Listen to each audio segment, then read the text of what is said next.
Bueno, el día de hoy tenemos el gusto de compartir la Mañanera del Pueblo con el doctor Alejandro Gertz Manero, fiscal general de la República, con la secretaria de Gobernación, Rosa Isela Rodríguez, el secretario de Seguridad y Protección Ciudadana, Omar García Harfuch, con el secretario de la Defensa Nacional, Ricardo Trevilla Trejo, general Ricardo Trevilla Trejo, el secretario de Marina, el almirante Raimundo Pedro Morales Ángeles, el general Hernán Cortés Hernández, comandante de la Guardia Nacional, y la maestra Marcela Figueroa Franco, titular del Secretariado Ejecutivo del Sistema Nacional de Seguridad.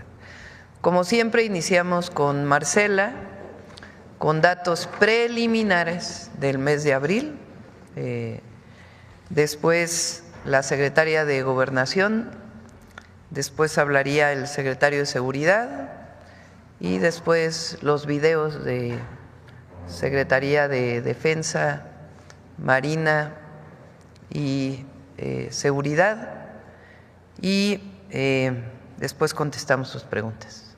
Entonces, adelante, Marcela.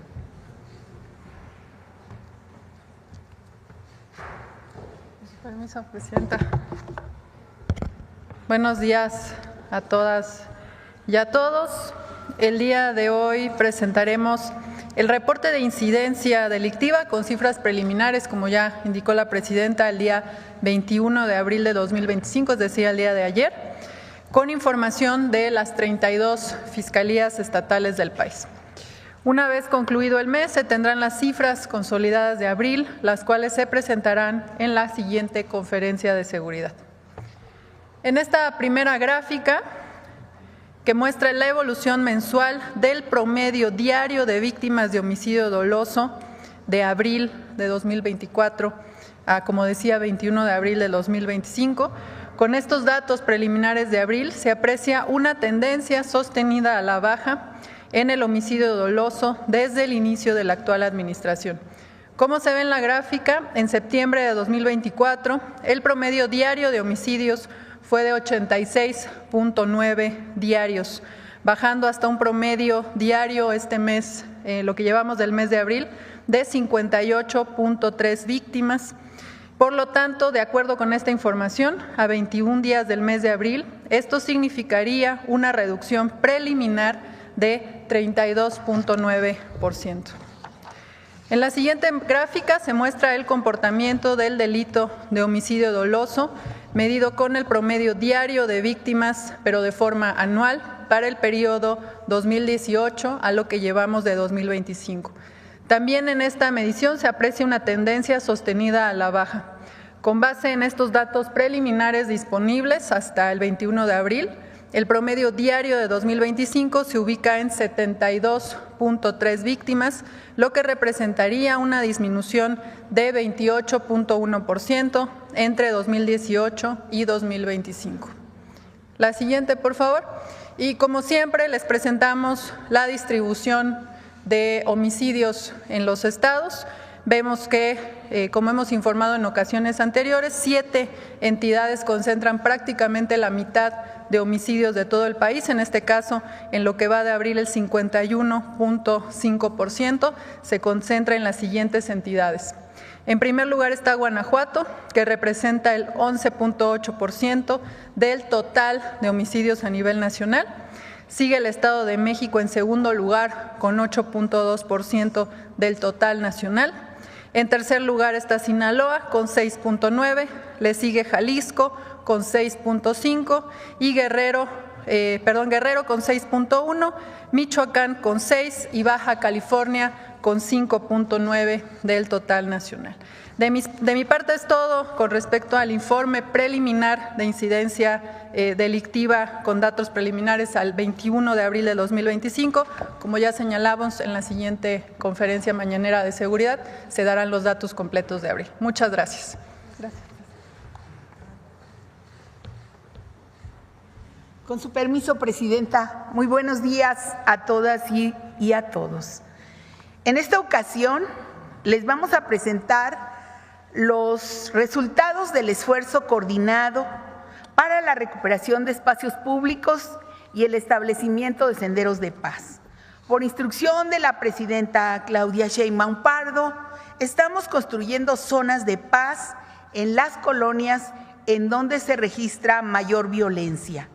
Con la participación de la población, mejoramos la imagen urbana y recuperamos espacios públicos en 17 municipios de 7 estados. Continuamos los trabajos de limpieza de áreas comunes, parques y jardines en los municipios de Celaya, de León y Salamanca en Guanajuato, en Ciudad Juárez en Chihuahua, en Tijuana en Baja California, en Chalco y Chimalhuacán en el Estado de México, Acapulco y Chilpancingo en Guerrero, en el centro en Tabasco, así como acciones de servicio y apoyo en 6 municipios de Chiapas. Reconocemos el ímpetu de vecinas y vecinos que decidieron sumarse a los esfuerzos de mejoramiento de la imagen urbana y la recuperación de espacios en sus colonias. Estas acciones mejoran la convivencia colectiva en las comunidades.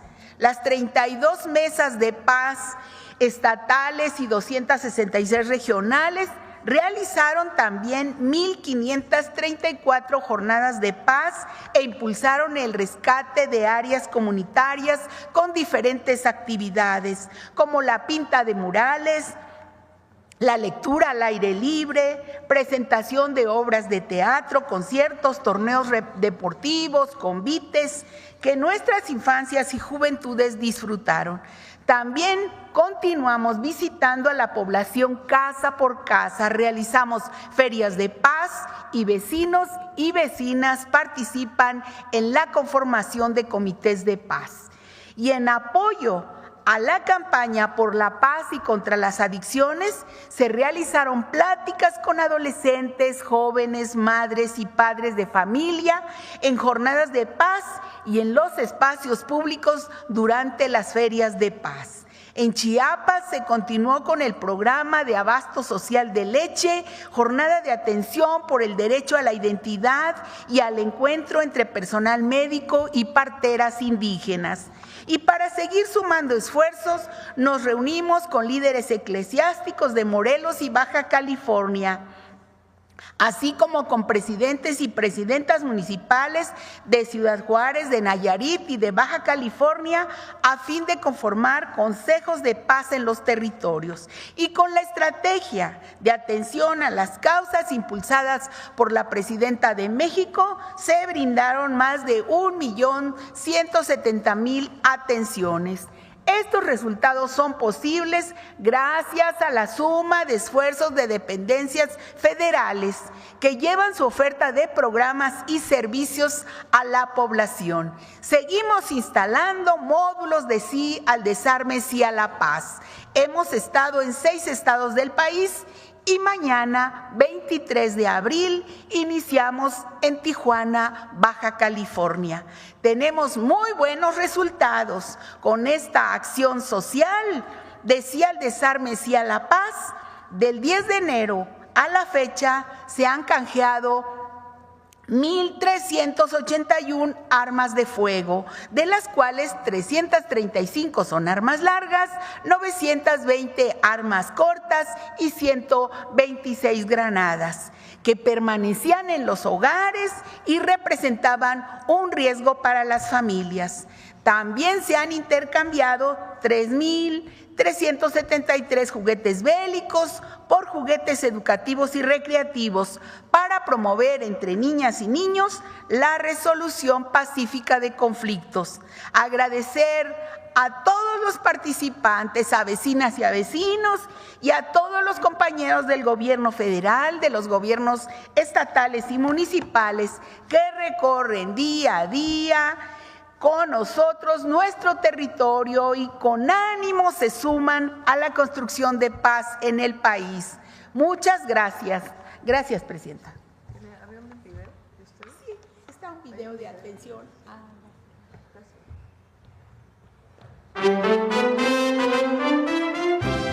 La recuperación de espacios públicos y la construcción de los senderos de paz fomentan la sana convivencia, reducen las desigualdades y mejoran la seguridad de comunidades y pobladores. Como parte de atención a las causas que generan la violencia, brigadistas y ciudadanos limpian, pintan fachadas, cambian luminarias de calles, escuelas y áreas comunes. Con estas acciones se brinda seguridad a la población, en especial a niñas, mujeres y adolescentes. Además, se llevan a cabo las ferias de paz, en las que se difunden y acercan a la ciudadanía más de 100 programas sociales que garantizan el acceso a los derechos a la salud, educación y alimentación para las familias, entre otros. Se desarrollan también actividades lúdicas, culturales, recreativas y deportivas. Con atención a las causas, se implementa Sí al Desarme, Sí a la Paz, que promueve el intercambio de armas de fuego por dinero en efectivo de manera anónima y voluntaria, mientras que niñas, niños pueden intercambiar juguetes bélicos por lúdicos y educativos. En atención a las causas participan los 3 niveles de gobierno en municipios y comunidades a través de las mesas de paz, que se consolidan como foros para tejer acuerdos de concordia.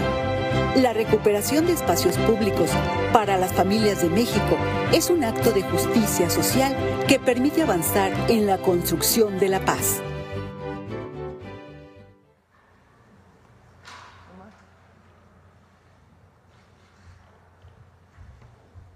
Con su permiso, Presidenta.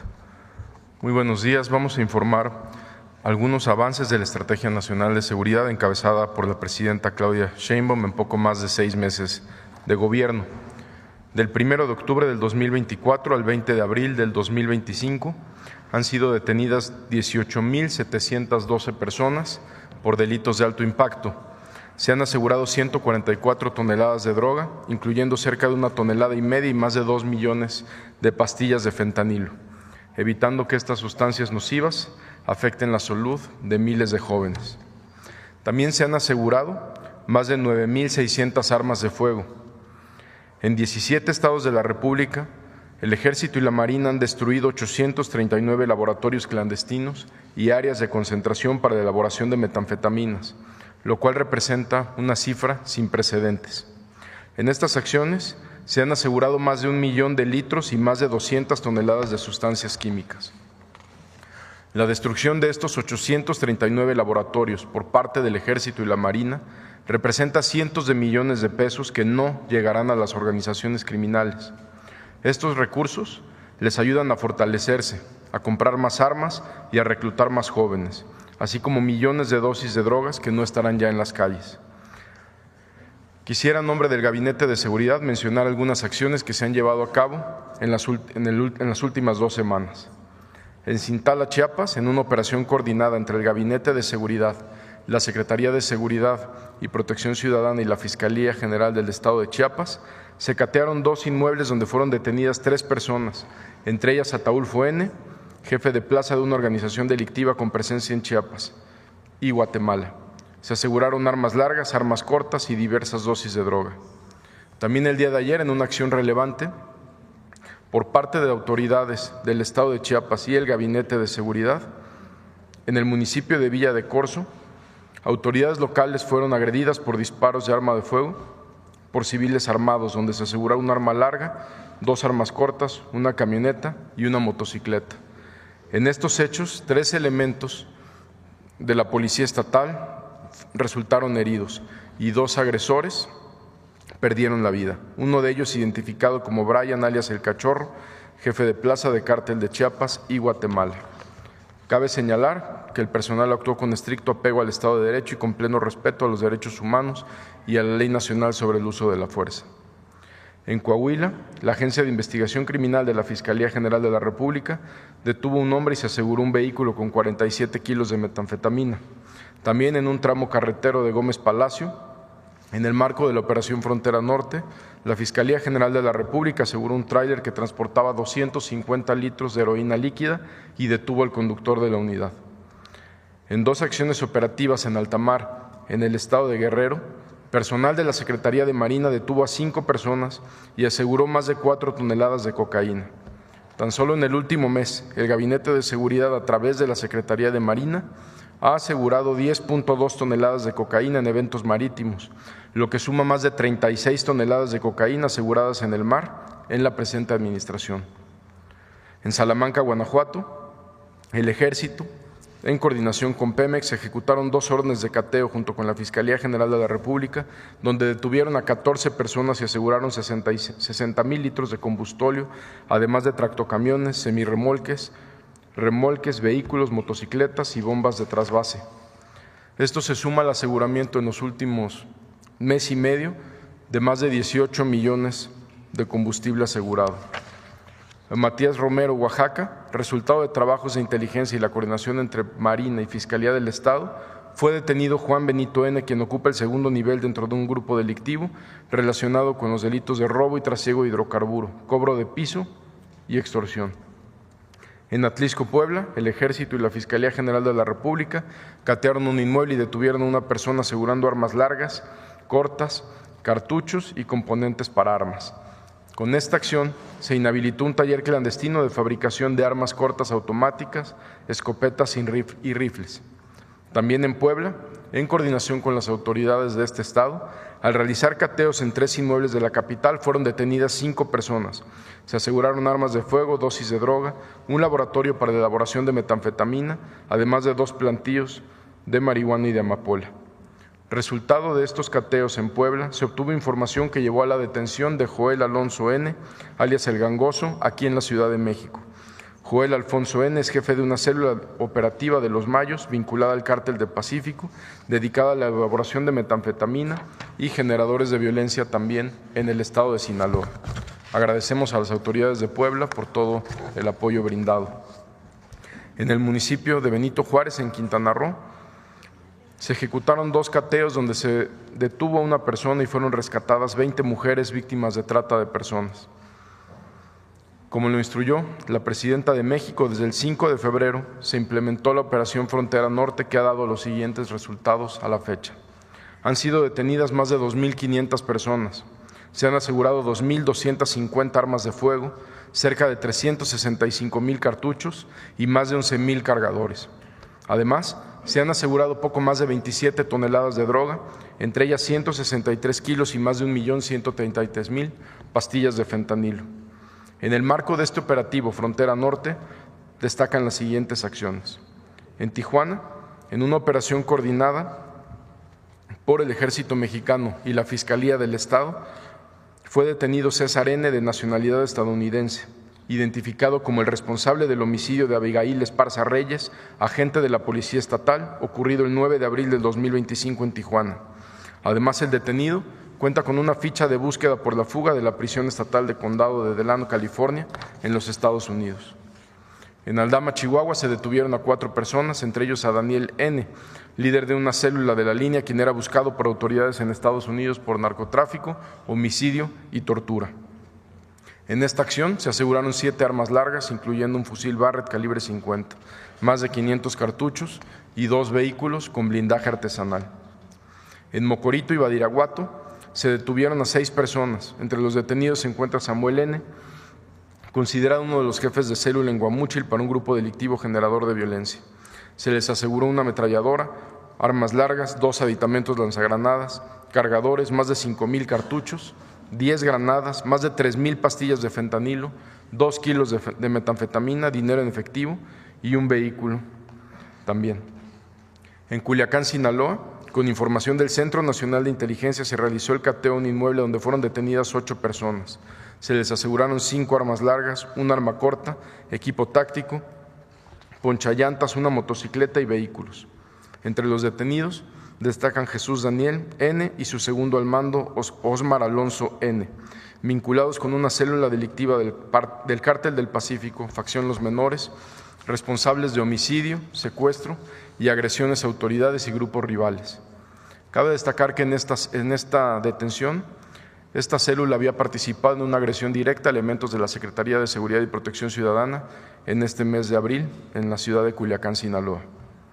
También en Sinaloa continúa el reforzamiento permanente por las autoridades del Gabinete de Seguridad. lo que ha dado como resultado la detención de casi 1.200 personas y el aseguramiento de más de 1.700 armas de fuego, alrededor de 400,000 cartuchos y cerca de 46 toneladas de droga. Por otra parte, también en el operativo Frontera Norte, en los municipios de Plutarco Elías Calles, Nogales, San Luis Río Colorado y Ciudad Obregón, Sonora, se cateó un inmueble donde fueron detenidas 6 personas y se aseguraron 3 armas cortas, 12 cargadores, más de 300 cartuchos y diversas dosis de droga, equipo táctico, 4 vehículos y una motocicleta. Además, también se localizaron 4 campamentos que eran empleados por la delincuencia organizada. En Caborca, Sonora, con información de inteligencia, se detuvo a 4 personas que formaban parte de una célula delictiva vinculada con la barredora 24/7 que opera en el municipio de Altar, a quienes se les aseguró un vehículo con reporte de robo. En Hermosillo se cumplimentó una orden de aprehensión contra Iván Alfredo N., alias 440, por delincuencia organizada con la finalidad de cometer delitos contra la salud. El detenido pertenecía a la célula delictiva Los Demonios, vinculada con los Mayos del Cártel del Pacífico. En todas estas acciones realizadas en el estado de Sonora, agradecemos también el apoyo de las autoridades del estado, de la Fiscalía y de la Policía Estatal. En Matamoros, Tamaulipas, se realizó el arresto de Juan Enrique N., alias Escorpión, jefe operativo de célula delictiva Los Escorpiones, vinculados con los Ciclones del Cártel del Golfo. El detenido era considerado uno de los principales generadores de violencia en el estado. En esta acción se aseguró un arma larga, cargadores, cartuchos y 1 kilo de cocaína y metanfetamina. Por otra parte, derivado de los trabajos de investigación y ciberpatrullaje realizados por el Gabinete de Seguridad para la identificación de perfiles en redes sociales dedicados a reclutar personas para el crimen organizado, a la fecha se han dado de baja 200 cuentas en diferentes plataformas y 41 están en proceso de investigación. Agradecemos a las plataformas digitales por su apoyo. Finalmente, y de manera lamentable, quiero informar que el día de ayer, al realizar trabajos de investigación en el municipio de León de Aldama, del estado de Guanajuato, compañeros de la Subsecretaría de Investigación de esta Secretaría de Seguridad fueron agredidos por sujetos armados. Tras estos hechos, el suboficial Jonathan N. perdió la vida. En la Secretaría de Seguridad lamentamos profundamente la pérdida de nuestro compañero, quien representó con honor el valor y el compromiso de servir a nuestra nación. Nuestras sentidas condolencias a su familia. La muerte de nuestro compañero no quedará impune, ya hay 2 detenidos por estos lamentables hechos y faltan personas por detener. Nuestro más sentido pésame a las familias y que sepan que recibirán todo el apoyo institucional. Muchas gracias.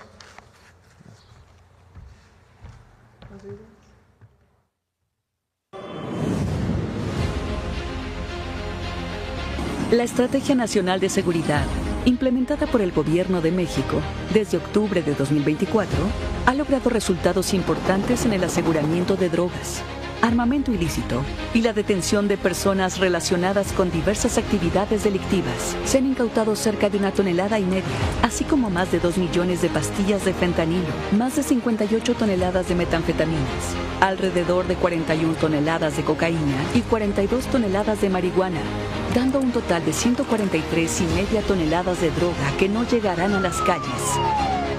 Lo anterior representa un daño a la economía de la delincuencia de 38,389,535,854 pesos. El Gobierno de México ha logrado una cifra histórica en la destrucción y desmantelamiento de 839 laboratorios clandestinos y zonas destinadas a la producción de metanfetaminas, como parte de los esfuerzos para combatir el narcotráfico en el país. También se han asegurado 9,601 armas de fuego, 1,880,102 cartuchos, 364 granadas, 13,794 vehículos y 36 embarcaciones.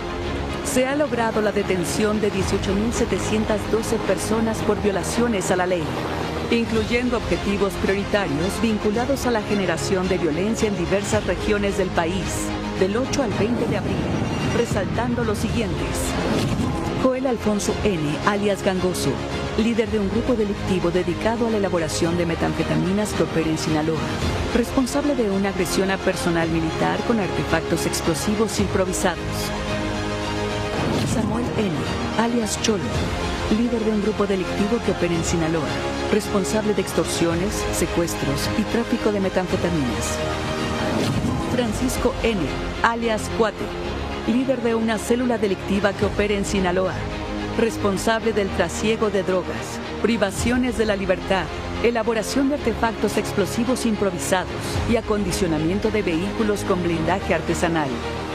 César N., presunto responsable del delito de homicidio de un agente de la Fuerza Estatal de Seguridad Ciudadana en Tijuana, Baja California. Uriel N., alias Pescuezo, jefe de plaza y generador de violencia de un grupo delictivo que opera en Tabasco. Ramón Salvador N., alias Chava, segundo al mando de un grupo delictivo que opera en Sonora.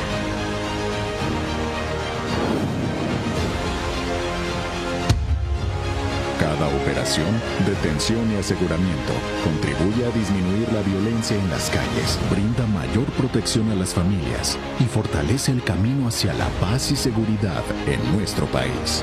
En los primeros 6 meses de gobierno, la puesta en marcha de una estrategia integral centrada en abordar las causas de la violencia, así como el fortalecimiento de la Guardia Nacional, el impulso a las tareas de inteligencia e investigación y una colaboración constante entre el Gabinete de Seguridad y las autoridades locales, ha hecho posible una disminución en el promedio diario de víctimas de homicidio doloso en 27 estados de la República. Como parte de la estrategia integral para fortalecer la seguridad en el país, se sigue implementando la Operación Frontera Norte con los siguientes resultados hasta el 20 de abril. 2.582 detenidos y el aseguramiento de 2.255 armas de fuego de diferentes calibres, 11.371 cargadores, 8.104.28 kilogramos de marihuana, 769.01 kilogramos de cocaína, 18.070.72 kilogramos de metanfetaminas, 163.35 kilogramos y 1.133.558 pastillas de fentanilo, 235.696 kilogramos y 749.387 litros de sustancias químicas, 38 laboratorios clandestinos de producción de metanfetaminas, así como 2.082 vehículos y 317 inmuebles. Este esfuerzo refleja el firme compromiso de las instituciones para generar un impacto positivo en la vida de los ciudadanos y avanzar hacia un México más seguro, próspero y justo.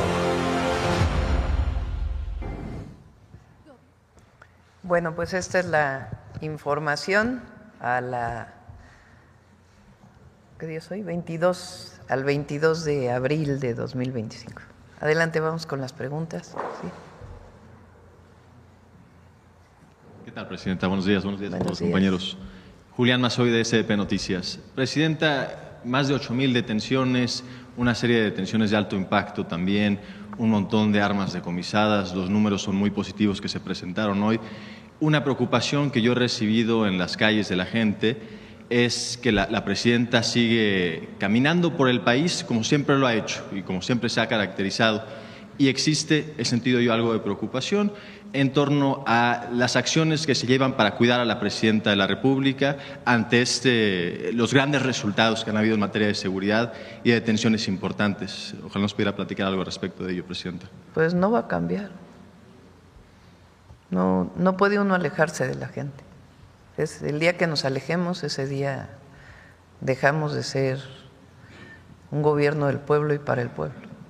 Entonces, vamos a seguir de cerca, particularmente los fines de semana, viernes, sábado y domingo. Excelente, Presidenta. Presidenta, Sí, sobre… nos cuida, ¿cuántos compañeros son? Creo que de ayudantía. A ver, pregúntale a Juanjo. Ya no sé, son creo que 15 o menos. Y obviamente pues hay a veces en lugares pues presencia de la Guardia, en las carreteras, como igual hay presencia de la Guardia en general. Gracias, Presidenta. Sobre el Papa Francisco, Presidente, yo recuerdo un momento en campaña en donde usted se refiere al Papa Francisco como un Papa revolucionario. Preguntarle si usted considera que ha sido el más revolucionario que ha habido. Pues, a ver, el Papa tuvo su influencia en la propia Iglesia católica. Creo que eso le toca, no me gustaría entrar a ese tema. sino más bien a su pensamiento. Al cerrar la conferencia vamos a hacer una pequeña semblanza de parte de su pensamiento, que es un pensamiento humanista, muy progresista, vamos a decirlo así, en el sentido de acercarse siempre al más humilde, al pobre, al olvidado, el hacer un llamado al mundo entero a la construcción de la paz, su crítica al neoliberalismo, al consumismo y la recuperación de valores de austeridad en su propia persona y en general en la Iglesia Católica, pues valores que nos parecen muy importantes y que quedan como una parte muy importante de su legado. Presidenta, también preguntarle, yo he escuchado por parte, ya pasando a otros temas, por parte de la derecha mediática, la oposición mediática, incluso de algunos de la política también. A ver, se reconoce la presidenta ha hecho bien las cosas en materia de seguridad, ya con estos números quien diga que no, por más que sean preliminares, sería simple propaganda. Quien diga que no se ha hecho las cosas bien frente a Donald Trump, con los halagos que ha recibido también por parte de la prensa internacional, sería falso. Se reconoce que han habido avances realmente en todas las materias, pero el gran argumento que se sostiene dentro de esos espacios mediáticos que ya todos conocemos es sí, sí, sí, pero la reforma al Poder Judicial. Si tan solo se detuviera la reforma al Poder Judicial, si tan solo en junio no votara el pueblo de Luego México. también ellos dirían, si tan solo se regresara al modelo neoliberal, pues no. ¿Qué es lo que no terminan de entender aquellos que intentan hacer este argumento? ¿Existe escenario en donde la Presidenta de la República detiene la elección al Poder Judicial que está por suceder? ¿Qué es lo que les falta por comprender a estos que intentan sostener los privilegios que México tienen? Cambió. Antes ellos le valaban como sus privilegios. México iba bien porque ellos tenían privilegios. Desde comentócratas, intelectuales, entre comillas, medios, personajes del PRIAN que se beneficiaron del poder público. Entonces ellos quisieran regresar a eso, pero eso ya no va a regresar. Y no va a regresar porque el pueblo no quiere que regrese. Entonces, la reforma al Poder Judicial no se hubiera dado si el Poder Judicial no hubiera estado lleno de nepotismo y corrupción.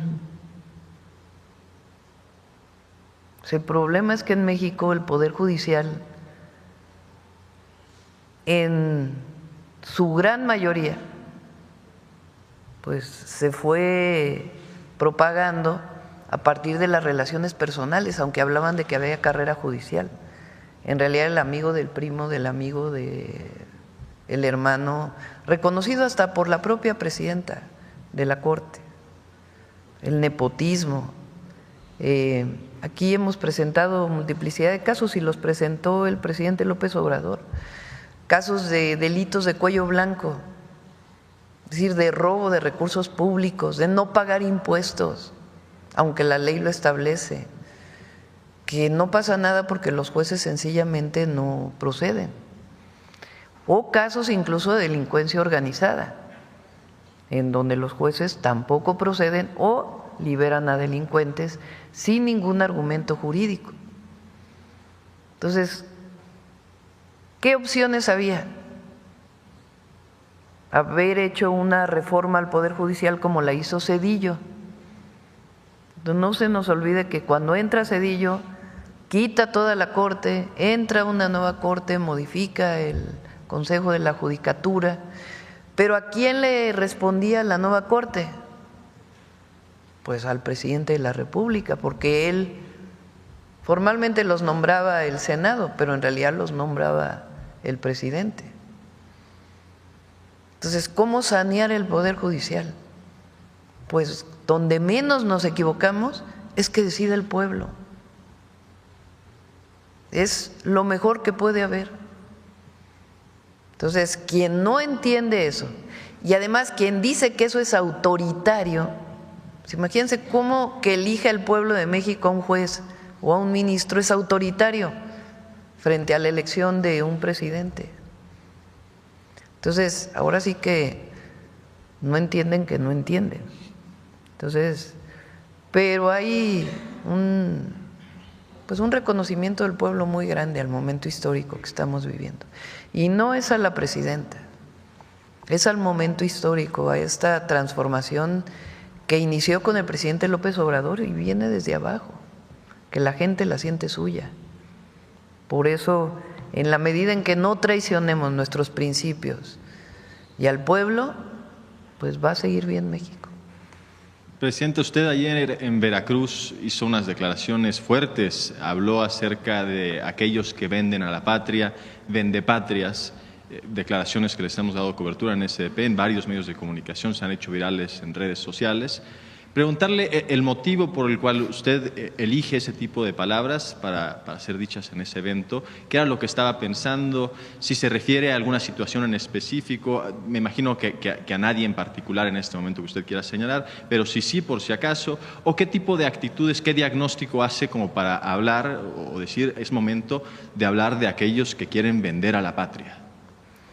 Ayer se conmemoró o se recordó la invasión norteamericana al puerto de Veracruz en 1914. Después del derrocamiento de Madero y Pino Suárez, de su asesinato vil y del golpe de Estado encabezado por Victoriano Huerta y apoyado por el entonces embajador de Estados Unidos. Después de eso cambia el presidente de los Estados Unidos y el presidente Wilson, según esto, envía, eso dice el propio libro de Silva Herzog de la Revolución Mexicana lo dice, envía a las tropas estadounidenses para apoyar al ejército constitucionalista porque ya no querían seguir apoyando a Huerta porque había desaparecido el Congreso. Y según esto, Estados Unidos quería un gobierno democrático. Decían que venían armas de Alemania para ayudar a Huerta en contra del ejército constitucionalista y que por eso se apostan la presencia del ejército norteamericano en Veracruz. Llegan a Veracruz, toman Veracruz y hay más de 300 muertos. ¿Quién defiende? Pues son los cadetes y la marina de entonces y el pueblo del puerto de Veracruz. Aun cuando el entonces presidente de Estados Unidos decía que venía a apoyar a los revolucionarios en contra de Huerta, Carranza dice, que lo leí ayer, Carranza lo que dice es: jamás podemos aceptar que un ejército invasor, que un país extranjero, que otro país venga a resolver los problemas de México. La territorialidad es inviolable. ¿Quiénes son los que históricamente han llamado a países de fuera para resolver los problemas internos? Pues los conservadores cuando llaman a Maximiliano. Recientemente, no se nos olvide, un panista o los panistas en el Senado de la República dijeron que era indispensable que se nombrara a la delincuencia organizada, a los cárteles de la droga, terroristas, para que así tuviéramos el apoyo de Estados Unidos de mejor manera. Entonces, a eso me refería ayer. En general, en la historia de México, quien ha ido a buscar afuera para resolver un problema interno, pues han sido los conservadores.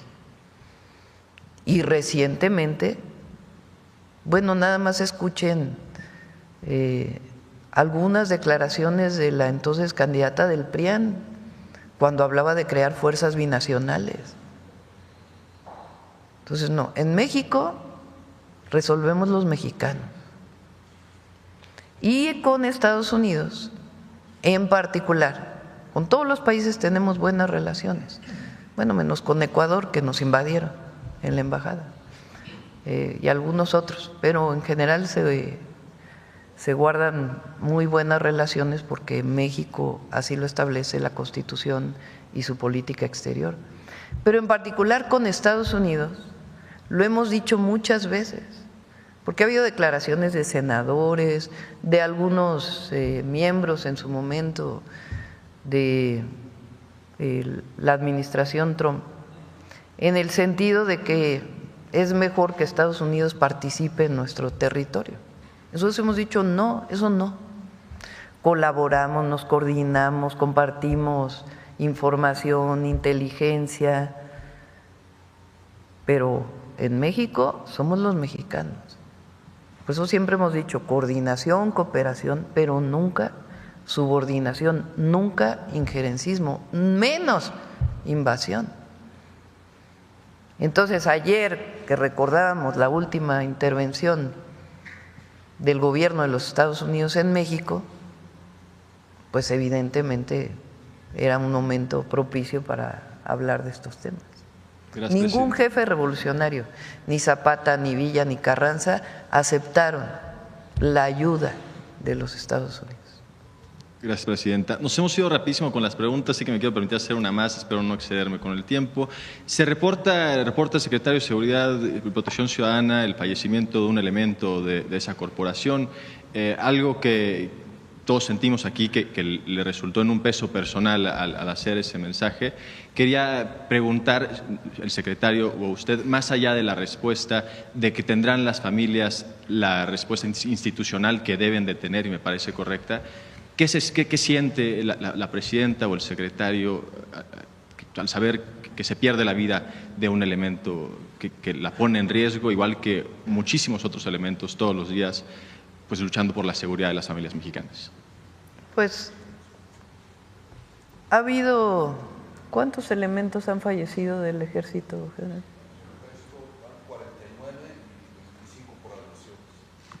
25 por agresiones de la Guardia Nacional, o 25 de Guardia Nacional y Ejército. De la Marina, también compañeros de la Marina y de la Secretaría de Seguridad. Y siempre hay que pensar, y cuando ayer que veíamos a pues jovencitos, porque son a los 18 años entran, en este caso ayer a la Heroica Escuela Naval Militar, pero cuando entran los cadetes del Colegio Militar o a la Guardia Nacional o a la propia Secretaría de Seguridad, pues la decisión que toman una persona, un joven, al ser parte de la Marina, del Ejército, de la Secretaría, de policías, es la entrega personal para salvaguardar la vida de los demás. Y eso es un acto heroico. Entonces, a todos los compañeros a sus familias que han perdido la vida, pues siempre nuestro cariño, agradecimiento y reconocimiento. Gracias, presidenta.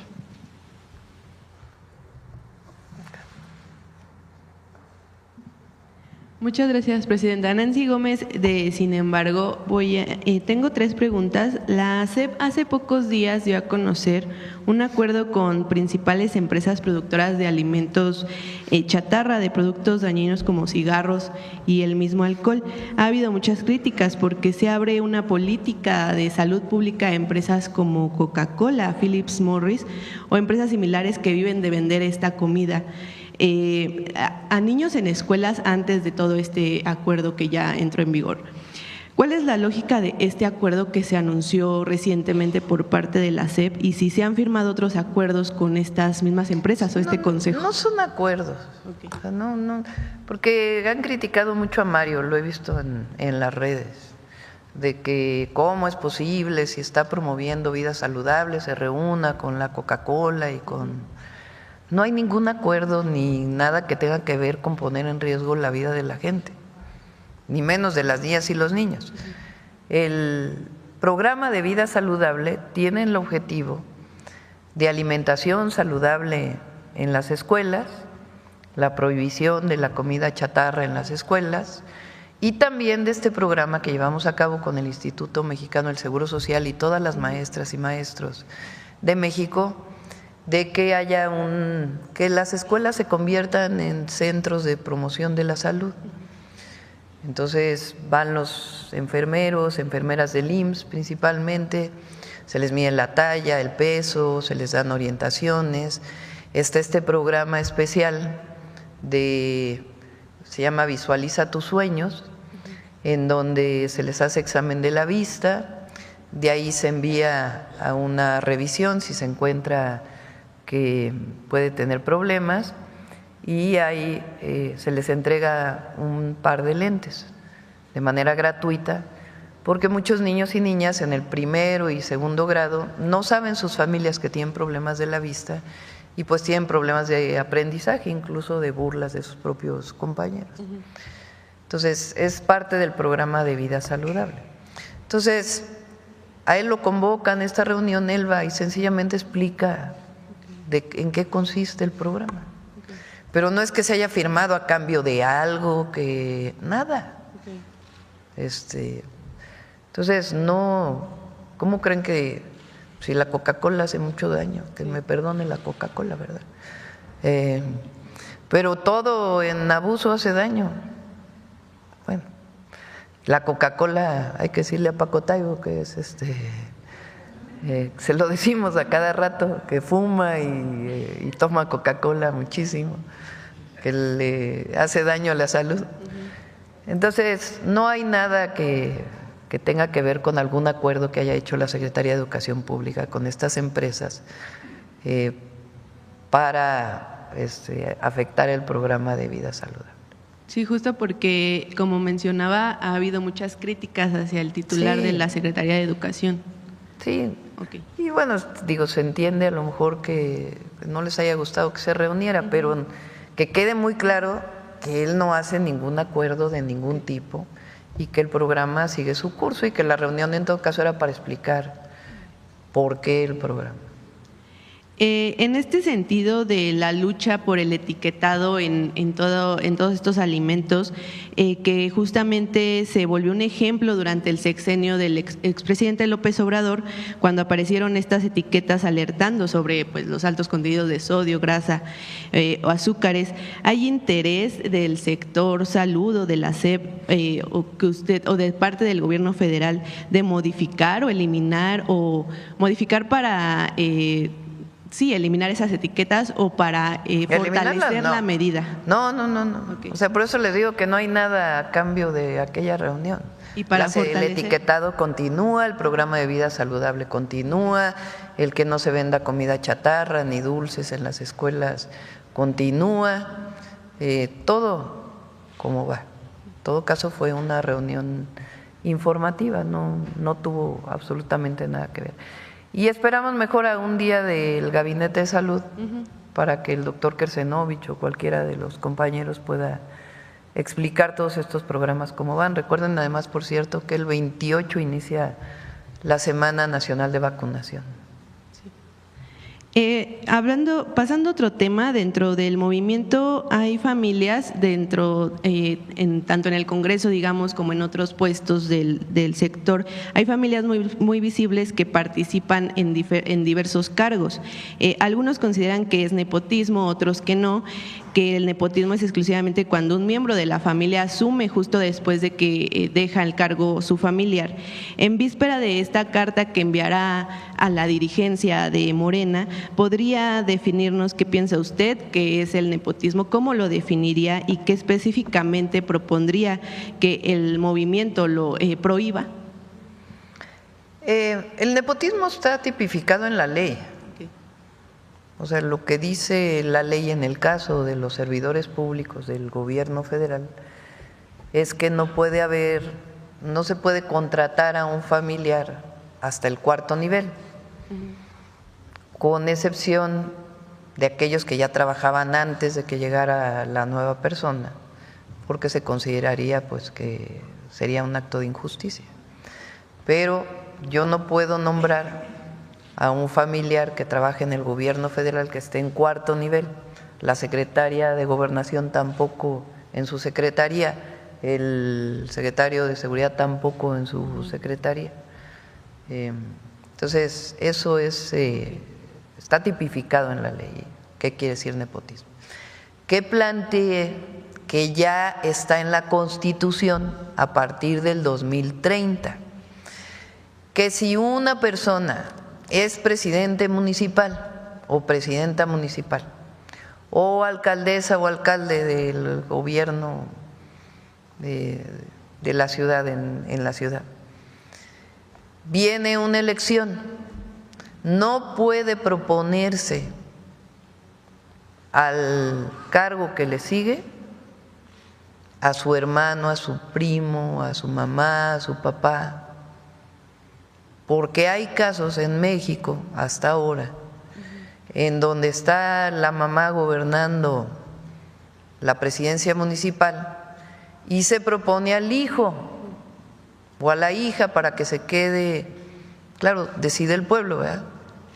Pero ¿qué considero? Pues que cuando está un familiar, pues obviamente quien está en el poder lo que busca pues es mantenerse en el poder y además pues va a apoyar al familiar para que quede, ¿no? Entonces, ya está en la Constitución que ni en presidentes municipales, ni en diputados, ni en senadores, ni en gobernadores, que ha habido casos de gobernadores que está un hermano y luego viene otro hermano en la gubernatura, o en presidente o presidenta, que no puede quedar alguien. En la elección que sigue, un familiar hasta el cuarto nivel, el esposo, la esposa, etc. Eso quedó al 2030. Entonces, ¿qué plantea Morena? Que lo hizo público su presidenta, que en el caso de sus candidatos o candidatas lo van a asumir desde el 2027. De hecho, lo hicieron ahora en las dos elecciones a presidencias municipales, en Durango y en Veracruz. Entonces, ese es el planteamiento en el caso del nepotismo. Ya también se estableció que a partir del 2030 ya no hay reelección, cosa que también desde mi punto de vista es muy bueno. Ya los diputados a partir del 2030, 3 años, ya no pueden continuar otra vez de manera seguida. Puede ser 3 años, descansan 3 años y se pueden volver a postular, pero no puede ser corrido. Senadores tampoco, presidentes municipales tampoco. Entonces ya se revirtió aquella reforma en la época de Calderón, si mal no me acuerdo, de que podían reelegirse en contra pues del elemento sustantivo de la Revolución Mexicana, con el que convocó Madero, que es sufragio efectivo, no reelección. Muchísimas gracias, presidente. Vamos ahora por este lado, a ver, acá.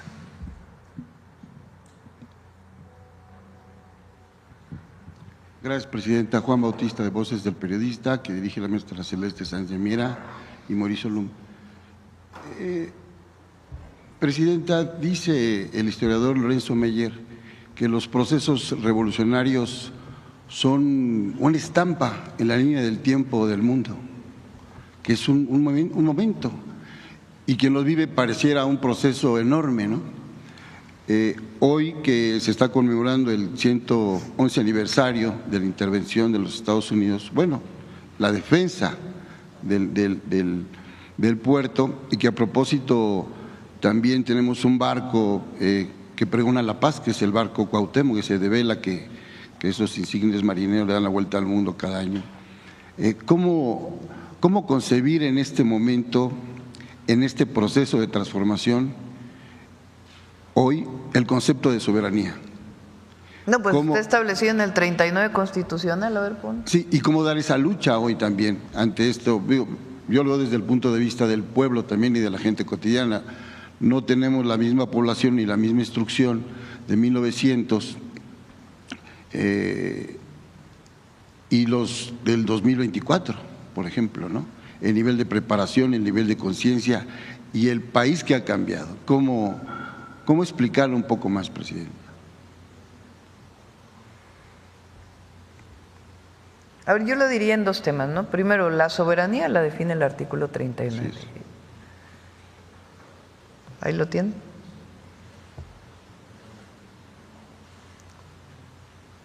Y el pueblo de México, además de que hoy está más consciente y empoderado,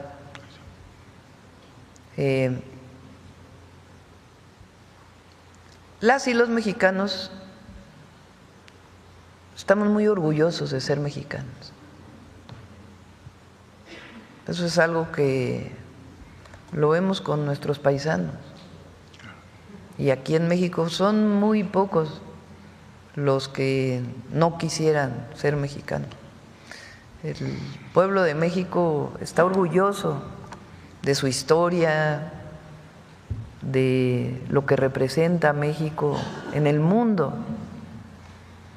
Y en ese sentido defiende hoy la soberanía que descansa en el pueblo y la inviolabilidad territorial y el no injerencismo de ningún país. Eso es algo que está en el pueblo de México, en el corazón del pueblo de México. Probablemente en el de todas las naciones, pero en particular en México es muy fuerte. Porque pues también vivimos la intervención norteamericana que quitó más de la mitad del territorio y la intervención francesa, en donde el pueblo de México luchó contra esa intervención, además de la propia independencia. Entonces, el artículo 39 dice: la soberanía nacional reside esencial y originalmente en el pueblo. Todo poder público dimana del pueblo y se instituye para beneficio de éste. El pueblo tiene en todo tiempo el inalienable derecho de alterar o modificar la forma de su gobierno. Ahí está la esencia de la soberanía. Y bueno, ya le agregamos en el 40, ya está en la Constitución. Claro. Eso fue propuesta nuestra y hoy es parte de la Constitución. El pueblo de México bajo ninguna circunstancia aceptará intervenciones, intromisiones o cualquier otro acto desde el extranjero que sea lesivo de la integridad, independencia, soberanía de la nación, tales como golpes de Estado, injerencias en elecciones o la violación del territorio mexicano, sea esta por tierra, agua, mar o espacio aéreo. Presidenta, eso tiene ya fuera de los agregados al artículo 40, la soberanía como tal, como concepto histórico existe, pero los gobiernos neoliberales no lo respetaron, entregaron mucho de la riqueza de este país. Hoy, ustedes, una bandera en el mundo por la forma de defender, y hay una gran diferencia, aparte de un concepto y una ética, el tema que tiene que ver, sí, a la defensa de la soberanía, con diálogo y con respeto, sin subordinación. Y antes, esas dos últimas palabras no la tenían los gobiernos anteriores. A ver si ponen otra vez para aquellos que andan diciendo lo del anuncio de… Sí, de la… va con eso. Que decían que habíamos sido muy débiles. Por cierto, hoy se envía la reforma a la ley de telecomunicaciones. Claro. Vienen varias reformas porque acuérdense que el IFT desapareció, pero en particular se incorpora este artículo que se retiró en 2014, pero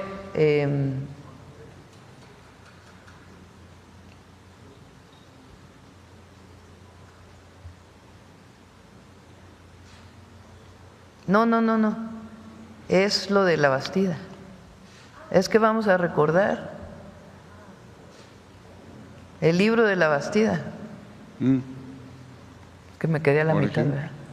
Ya quiero que me lean la mente. Hay que recordar, o sea, el propio La Bastida, para los jóvenes sí, y los no tan jóvenes, en el año 2000,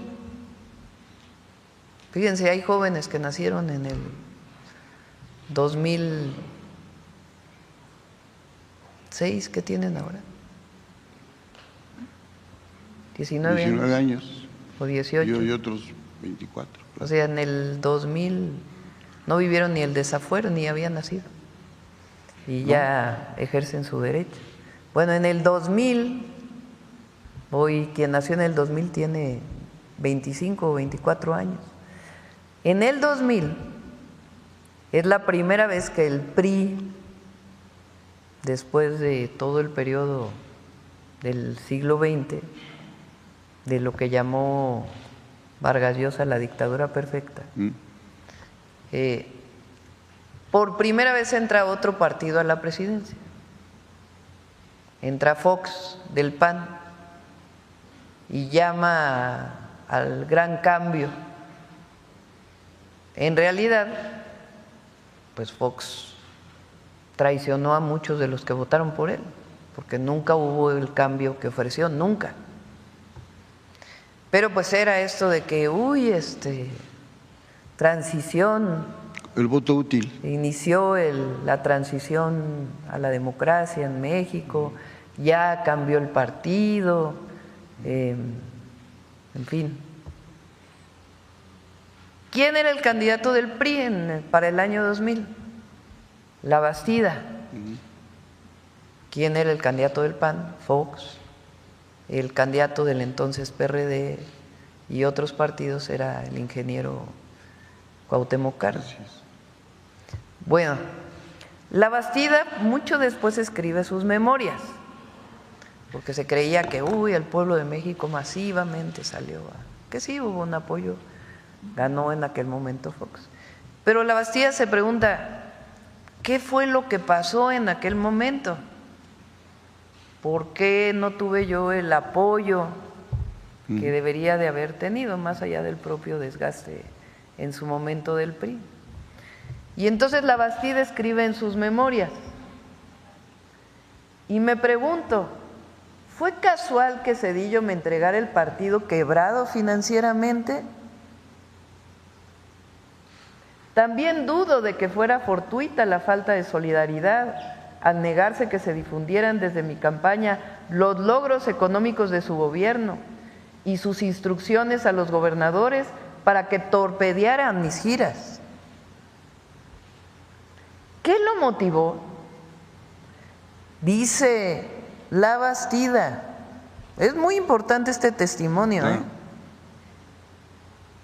La razón principal podría ser esta: cuando el gobierno de Estados Unidos le hizo a México el préstamo de $40,000 millones para afrontar la crisis desatada por el error de diciembre, la crisis económica de diciembre de 1994, negociación que el presidente Zedillo gestionó personalmente, se le demandó el compromiso de propiciar la transición democrática. O sea, dice la Bastida, ¿de dónde vino la instrucción de la transición democrática? A Zedillo. Se le demandó por parte del gobierno de los Estados Unidos propiciar la transición democrática y que para ello el PRI dejara de gobernar. La ciudadanía sí lo quería, lo pone entre paréntesis, y él entregará la presidencia a la oposición. La verdad completa solo la conoce el expresidente y tal vez su secretario particular, Líbano Sainz. A ninguno de los dos los he vuelto a ver después de ese año. Entonces, para estos prianistas, porque en realidad pues es lo mismo, el priano que se descubrió abiertamente en el 24, bueno, desde el 21, que salieron juntos,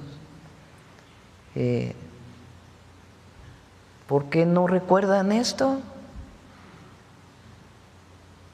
Claro.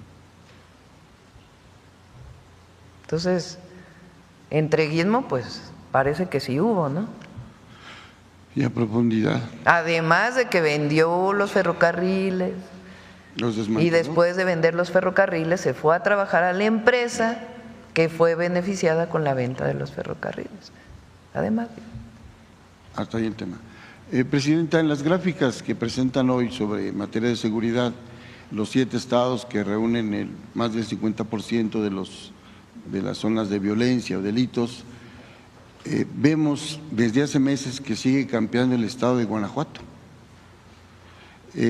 ¿Hay algo en especial, algún dique ideológico, alguna estructura ahí adentro que no permite que descienda? Entiendo y veo allí su ahínco y las políticas de los secretarios de Seguridad Pública, del fiscal, de la compañera Rosa Isela. Lo digo con todo respeto porque fuimos colegas periodistas defendiendo las banderas de la libertad de expresión allá por los 80s. Y no vemos que descienda el tema de la violencia, al menos del homicidio doloso. ¿Hay algo que pase? No, sí ha bajado en ahí? Guanajuato. Omar, ¿por qué no platicas todo lo que se ha hecho en Guanajuato? A ver si ponen la gráfica de la vez pasada. Sí, en la última conferencia, en el último informe de seguridad por instrucciones de la presidenta, informamos de acciones que se llevaron a cabo de manera simultánea en 3 estados de la República, que fue precisamente Guanajuato, Querétaro y Yucatán. En acciones simultáneas por parte del Ejército, de la Marina, de la Fiscalía General de la República y de la Secretaría de Seguridad se detuvieron a 9 personas. De esas 9 personas, que correspondían a 3 células generadoras de violencia, en cuanto fue la detención, se presenta un decremento en los próximos días hasta del 46% y ahorita ha continuado bajando.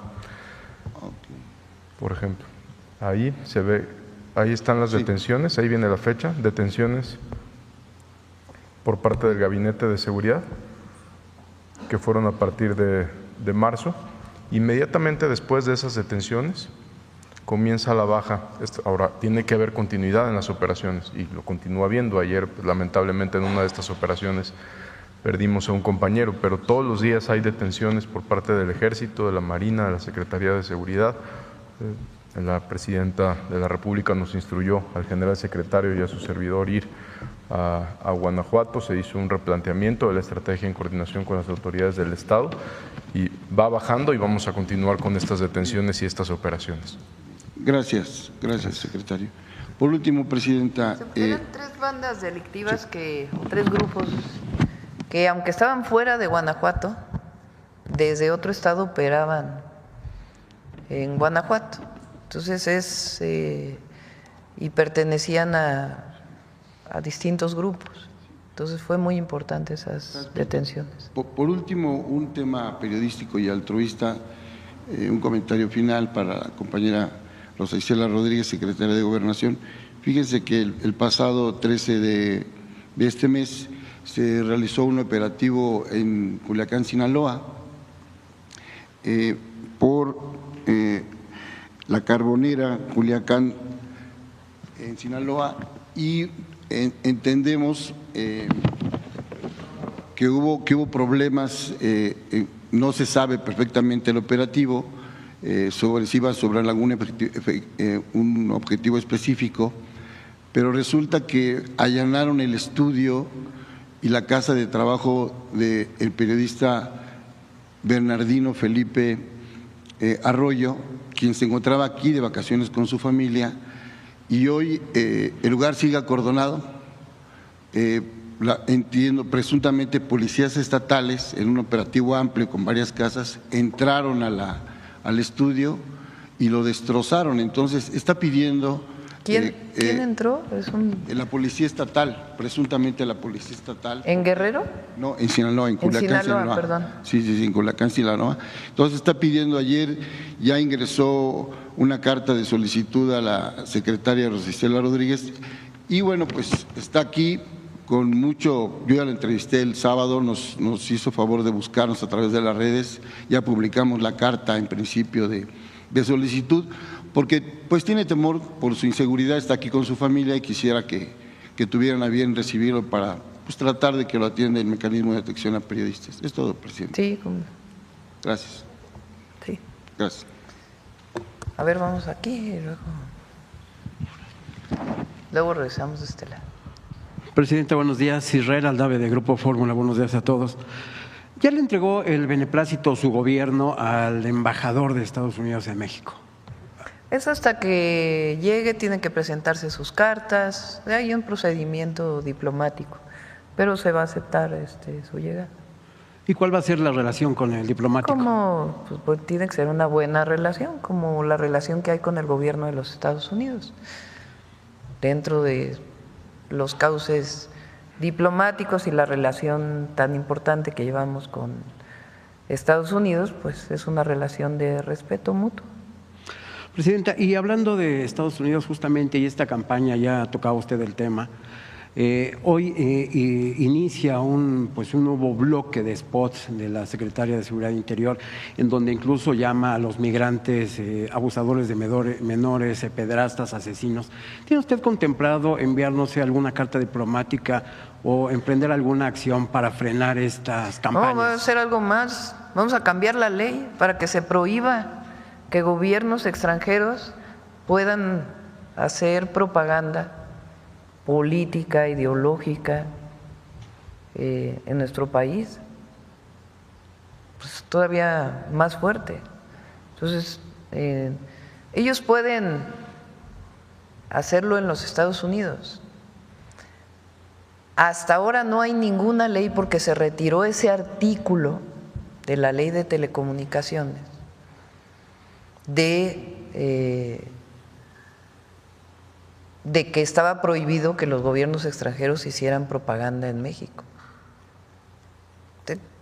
¿Qué cosas pueden promover? Pues el turismo, la cultura.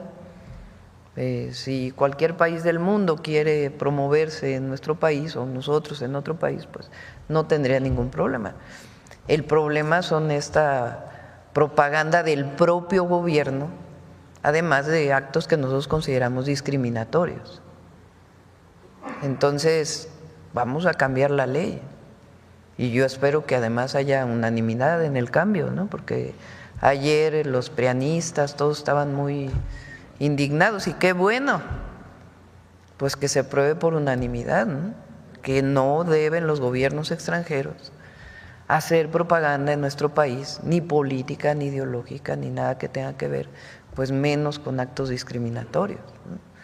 Entonces, ni en las redes sociales podrán pautar, se podrá ver mientras esté en su propia red, pero pautar, pues eso no es correcto, no está bien. Entonces, lo pueden hacer en su país, pero no en el nuestro. Okay.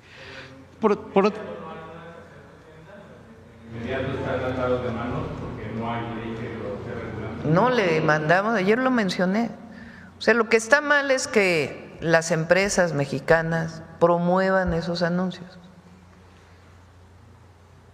Hasta ahora no hay ninguna ley que lo evite. Entonces, ¿qué se hizo? Se envió una carta de la CONAPRED, de la Secretaría de Gobernación, porque hubo quejas a la Comisión Nacional, ¿qué es? ¿Cómo es la CONAPRED? Consejo Nacional para Prevenir la Discriminación. Entonces, la CONAPRED, a través de la Secretaría de Gobernación, envía a las televisoras, radiodifusoras, una carta en donde dice, no es discriminatorio.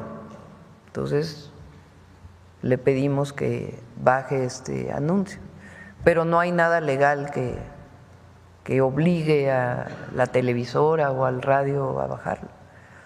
Entonces, pues vamos a ponerlo en la ley de nuevo, porque no es correcto. Yo creo que tampoco nosotros pretenderíamos andar haciendo propaganda política en otro país, en un medio de comunicación de otro país. Sí, pero mejor que todo se va a cambiar la ley.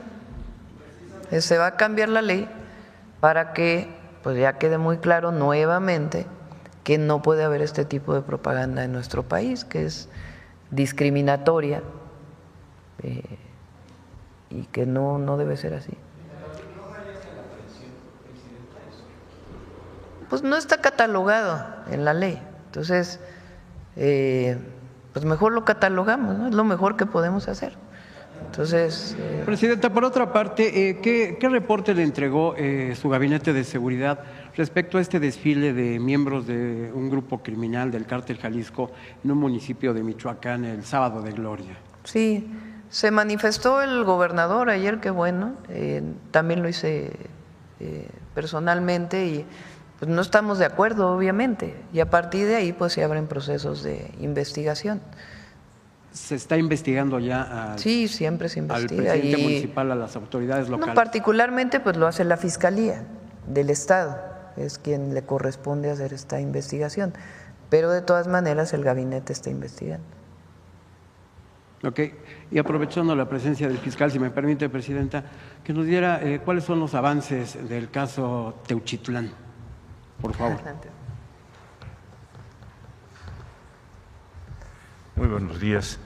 Miren, como les había yo comentado en la reunión pasada, el próximo martes, aquí en nuestras instalaciones de Reforma Norte, que les queda más cerca y que tiene un auditorio más cómodo, vamos a poderles dar cuenta ya de la opinión técnica de los laboratorios de la universidad y todas las coincidencias con nuestros peritajes respecto a la situación de los posibles actos de fuego en ese lugar. Vamos a darles también un resumen por escrito de los dictámenes que tenemos al respecto, porque es un tema que es delicado y que yo sí quisiera que hubiera una absoluta transparencia. Hemos, como ustedes saben, ya judicializado a 14 personas en esa área. Vamos a seguir adelante. Las autoridades locales de todos los niveles de procuración y de administración van a también seguirse los procedimientos que se tienen que seguir. No podemos aceptar que haya habido un nivel de impunidad por tantos años en esa zona sin que haya una respuesta de justicia muy clara y muy precisa. Lo que logró el Gabinete de Seguridad al detener al jefe operativo de ese lugar nos ha permitido también tener una buena cantidad de información para ampliar nuestras investigaciones al respecto. De todo eso, nosotros el próximo martes, en un auditorio que es mucho más cómodo para ustedes y más fácil de llegar, vamos a darles toda la información al respecto. ¿Algún tema específico que usted quisiera que le informara? Si había más restos de personas que habían sido cremadas presuntamente en este lugar. Ahí les vamos a dar toda la documentación para que esto quede muy claro, porque ha sido un tema muy controvertido y queremos que quede de esa manera. Pero a manera de adelanto, algo que nos pudiera dar. ¿Perdón? A manera de adelanto, algo que nos pudiera dar. Yo quisiera entregarles la documentación para que no vaya a haber una duda, si usted me lo permite. ¿Ya se concluyó esta investigación entonces? No, la investigación sigue. Nosotros tenemos que ir resolviendo, por ejemplo, déjeme decirle, todo lo que son las prendas. A partir de fin de mes vamos a tener en esas instalaciones las prendas para que las personas que quieran identificarlas y que se establezca un seguimiento sobre esas prendas las puedan tener. Como usted sabe, nos las entregaron de una manera muy irregular, ya las clasificamos, ya las tenemos todas perfectamente bien inventariadas y esas prendas van a estar a disposición también. Vamos a hacer un trabajo en que lo mismo, todas las áreas que nosotros ya terminamos de hacer los trabajos de campo, ya puedan ser trabajadas por los grupos que se presenten. Vamos a trabajar juntos, vamos a llevar un protocolo muy cuidadoso. Esto lo tenemos que llevar a fondo hasta todas sus consecuencias y a todos los niveles. Gracias. Muchas gracias. Presidente, y finalmente, ya si me permite, ¿definió ya usted si va a acudir a Roma a los funerales del Papa? No, vamos a enviar a Rosa Isela Rodríguez como representante del Gobierno de México. Gracias. Creo que es de este fin de semana al otro, creo el 28, ¿no? Sábado 28. Sí, va a ir a 26, va a ir la secretaria de Gobernación en nuestra representación. Sí. A ver acá primero y luego vamos acá. Hola, buenos días, Presidenta. José Leveña, de Publimetro. Según las cifras preliminares, los homicidios dolosos han bajado desde septiembre de 2024 hasta abril, han bajado 32,9%. Con estas cifras, ¿considera que se refuerza la idea que trabajar sobre las causas y construyendo la paz se consiguen mejores resultados en vez de estar creando una guerra? Sí, primero es importante que sepan que son datos preliminares. ¿Por qué son datos preliminares? Primero, porque no ha acabado el mes de abril.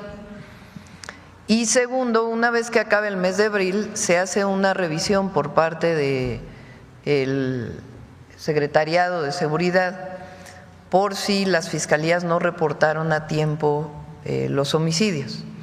Entonces se cierra el mes y como una semana más o menos, ¿verdad, Marcela? Después ya se tiene el número de homicidios. Pero preliminarmente estas son las cifras al 22 de abril de lo que han estado reportando las fiscalías estatales y la propia Fiscalía General de la República.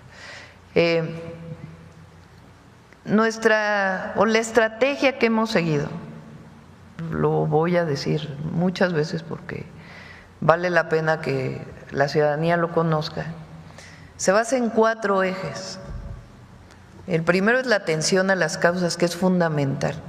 No solo es lo que presenta aquí la Secretaría de Gobernación, donde también participa la Subsecretaría de Prevención del Delito de la Secretaría de Seguridad Ciudadana con Estela Damián, en los territorios que hemos definido como prioritarios, sino que también pues todo lo que hace el gobierno federal, desde los programas de bienestar hasta la atención de la ciudadanía, pues es parte de la atención a las causas.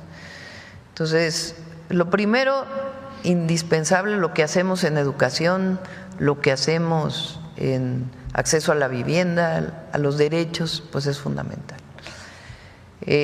Segundo, el fortalecimiento de la Guardia Nacional, la consolidación, que eso pues el principal responsable es el general secretario y el general Cortés, que está al mando de la Guardia y que se trabaja todos los días en su fortalecimiento, su capacitación, la formación de oficiales. Todo ese trabajo se desarrolla de manera muy importante. Es una institución pues muy joven, realmente la Guardia ya tiene un reconocimiento muy amplio de la ciudadanía, pero hay que fortalecerla. A los estados les corresponde el fortalecimiento de sus policías. La tercera, que ha sido muy importante, y ahí hubo una reforma constitucional adicional a lo de la Guardia, es la inteligencia y la investigación. ¿Qué característica tiene, además de su profesionalismo, la formación de agentes de investigación que puedan participar en la Secretaría de Seguridad y Protección Ciudadana Federal? Tiene la característica de que son coadyuvantes del Ministerio Público, sea estatales o federal. Es decir, que las investigaciones se traducen en carpetas de investigación con pruebas para poderse presentar ante un juez, para poder hacer un orden de cateo o un orden de detención. Esa es la parte que ahora estamos fortaleciendo más todavía de lo que ya se había fortalecido con el presidente López Obrador. Ahora estamos dándole mucha importancia. El Centro Nacional de Inteligencia, pues formalmente está para la seguridad nacional, pero esencialmente pues hoy sus capacidades están orientadas pues a la seguridad pública, que tiene que ver también con la seguridad nacional. Y la última es la coordinación. El fiscal es autónomo, la Fiscalía General de la República es autónoma, pero ha accedido el fiscal a que haya presencia de un permanente en el gabinete, de un representante de la Fiscalía General de la República. Eso ayuda mucho. Y la coordinación que hay con los estados, todo eso es lo que ha ayudado a todavía avanzar más en los resultados de disminución, que la tendencia ya venía hacia abajo. Eso es muy importante, porque recordemos que la tendencia hasta el 2018 era ascendente, la pendiente, así los que estudiamos algo de matemáticas, todos lo estudiamos, porque eso viene desde la secundaria, ¿no? Cuando la pendiente es positiva, pues quiere decir que va creciendo. Cuando la pendiente es negativa, pues quiere decir que va disminuyendo. La virtud del gobierno del presidente López Obrador, entre muchas otras, es que cambió la pendiente de ascenso desde el gobierno de Calderón hasta la terminación del gobierno de Peña, iba creciendo. Cada año eran más los homicidios, eso quiere decir pendiente positiva, que en 2013 fueron más los de 2012, que en 2014 fueron más los del 2014 que los del 2013, así. En el gobierno del presidente López Obrador primero se mantuvo y luego comenzó a disminuir. Nosotros ya tomamos el país, el gobierno de la República, con una tendencia a la baja. Es muy distinto. Y de ahí, pues estamos fortaleciendo las capacidades del Estado mexicano para poder atender la seguridad y la construcción de la paz en nuestro país. Y a nosotros lo que nos interesa es la seguridad de las y los mexicanos, y todo lo que hacemos, pues es para garantizar esa paz y esa seguridad. En este tema de seguridad, continuamente se ha visto que las estafas y las extorsiones han aumentado en los últimos meses. Los extorsionadores y los estafadores siempre cambian de modalidad. Ahora hay un tipo de estafa que llaman con el teléfonos de Reino Unido, y me gustaría saber qué consejos pueden dar a la población para evitar ser estafados, porque en este tipo de llamadas cuelgan y para que el usuario responda y llame a unas líneas premium, pero también ofrecen trabajos a través de estas líneas. Me gustaría saber si tienen alguna manera de reportar estos números o cómo se podría poner fin a estas estafas.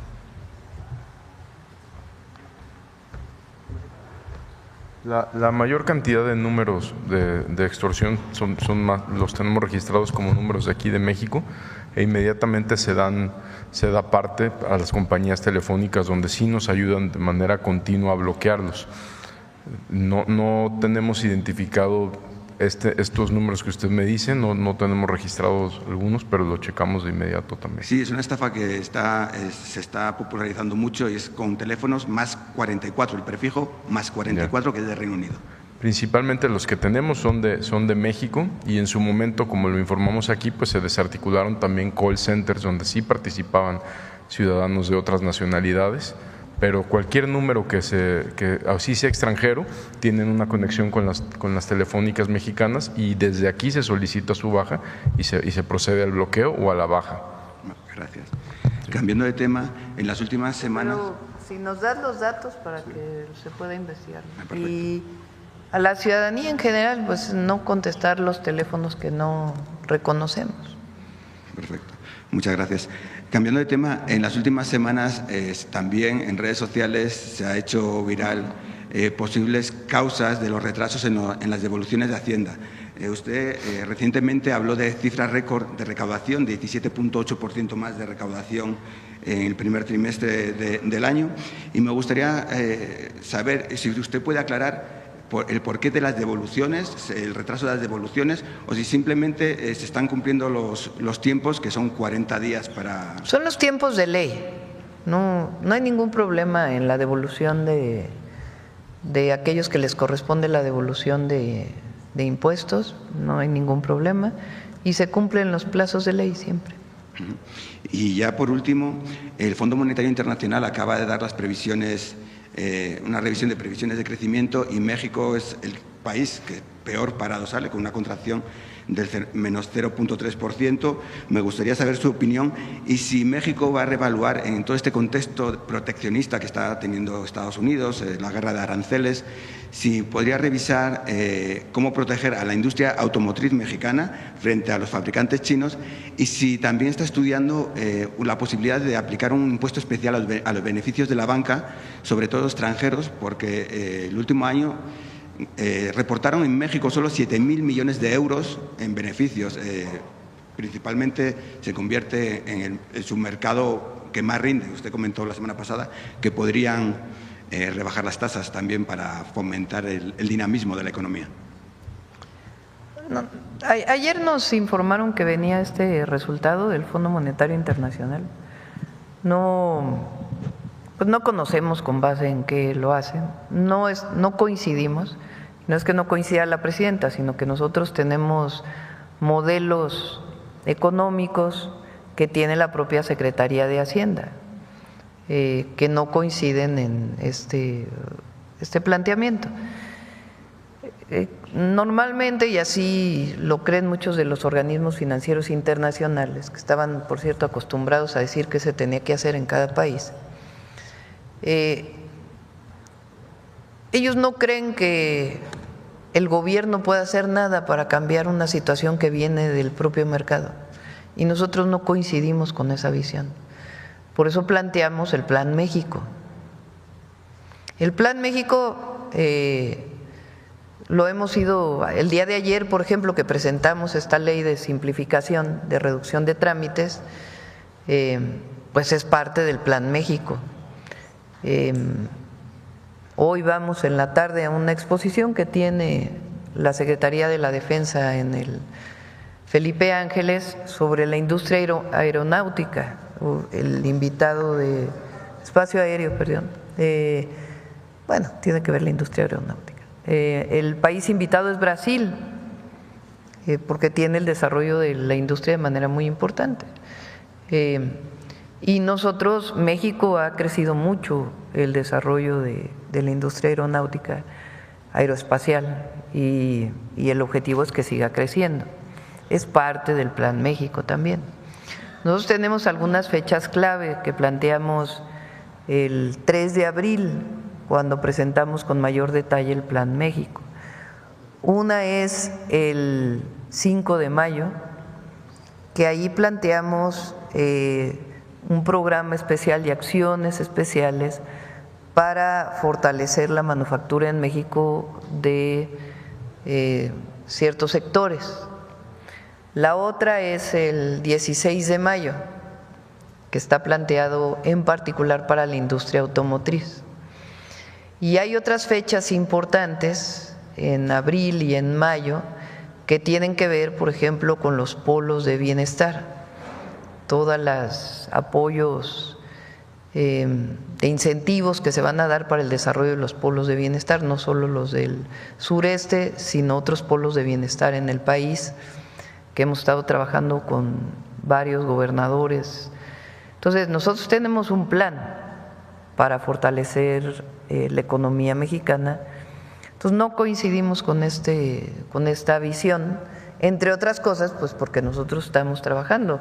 El programa de vivienda que hemos presentado, que amplió su meta de este año de hasta 180,000 viviendas, que era de 130,000, va a 180,000, pues lo estamos revisando cada semana.